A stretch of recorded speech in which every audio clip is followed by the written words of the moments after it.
வணக்கம். இல்லாத திட்டத்துக்கு எப்படி சார் ஒன்றிய அரசு நிதி ஒதுக்கும்? கோவை, மதுரை, ஒசூர் ஆகிய இடங்கள்ல மெட்ரோ பணி திட்டத்துக்கு இன்னும் ஒன்றிய அரசு ஒப்புதலே கொடுக்கல. ஒப்புதலே கொடுக்காத ஒரு திட்டத்துக்கு நிதி ஒதுக்க சொல்லி நம்ம சிஎம் ஒன்றிய அரசு கிட்ட கேட்டிருக்காரு. அவர் தான் அப்படி இருப்பாருன்னு பார்த்தா அவருக்கு கீழே இருக்கிற அமைச்சரவையில இருக்கிறவங்களும் அதை விட மோசமா இருக்காங்க. ஓ, நகை கடைக்கார மவனா நீ? இவன் போற ரூட்ல எல்லாம் ஒரு ஆளை போடுங்கடான்னு வடிவேல் காமெடி ஒண்ணு இருக்குமே, அந்த மாதிரி நம்ம போக்குவரத்து துறை அமைச்சர் தமிழன் பார்த்திபன் போற ரூட்ல எல்லாம் மீடியாக்காரங்க போய் மைக்க நீட்டிக்கிட்டு இருக்காங்க. ஏன்னா நம்ம அமைச்சர் பண்ண சம்பவங்கள்லாம் அப்படிதான் இருக்கு. விஜய் சாரோட அமைச்சரவையிலேயே இன்னைக்கு ரொம்ப ட்ரெண்டிங்ல இருக்கிற முக்கியமான அமைச்சர்னா அது நம்ம போக்குவரத்து துறை அமைச்சர் தான் பாத்துக்கோங்க.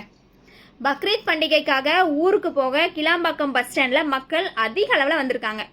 சிறப்பு பேருந்துகள் எதுவுமே இல்லாம மக்கள் சிரமப்பட்டுக்கிட்டு இருந்த நிலையில ரிசர்வ் பண்ணி எல்லாம் அங்க உட்கார்ந்துருப்பாங்கல்ல, அந்த பயணிகள் எல்லாம் கீழே இறக்கி விட்டுட்டு கீழே வெயிட் பண்ணிட்டு இருந்த மக்கள் எல்லாம் அந்த பஸ்ல ஏத்தி விட்டுருக்காரு.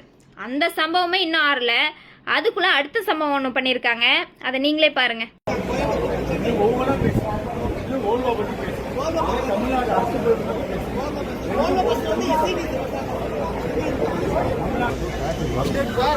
வால்வா பஸ்னா அது ஏதோ பிரைவேட் பஸ் நினைச்சிட்டு அதை பத்தி எல்லாம் என்கிட்ட பேசாதீங்க, அரசு பஸ் பத்தி மட்டும் என்கிட்ட பேசுங்கன்னு அமைச்சர் சொல்லியிருக்காரு. ஐயா அதிகாரிகளே, அவர்கிட்ட கொஞ்சம் சொல்லுங்க.